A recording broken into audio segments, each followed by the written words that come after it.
السلام عليكم، صباح الخير عليكم، واش راكم إن شاء الله تكونوا لاباس. أهلا بكم في قناتي ونورتوني بزيارتكم. بسم الله والصلاة والسلام على رسول الله الكريم. في هذا الفيديو كما تلاحظوا هنا حبيت نطيب كرواسون، ندير كرواسون سخفت عليها يعني تاع الدار. نحب ندير الكرواسون في الدار مرة على مرة نديرها في الدار. تاع المحلات فيها ريحة البيض، تجيني فيها ريحة البيض ما نقدرلهاش يديروا لها البيض من فوق.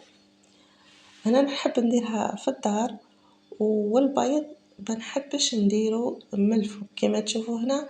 أنا شكلتها وبعد ما طلعت درتلها غير شوية حليب، درتلها شوية حليب وتجي الشكل تاعها من بعد كي طيب تجي روعة، تحمر غير شوية تجي لون هايل وما تجينيش فيها ريحة البيض باش نقدر ناكلها.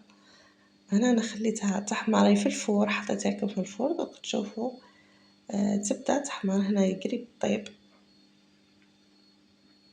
أنا ما نحملش البيض نهائيا، على هذه ما نحبش نديرو في الكرواسون، وحتى تاع برا كاينين اللي يكثروا البيض بزاف فيها وتجي الريحة قوية بزاف فيها.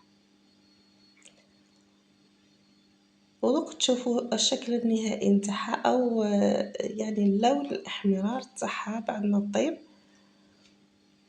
تجي لون هايل، لون خفيف طيب حمراء تجي اللون خفيف تاعها.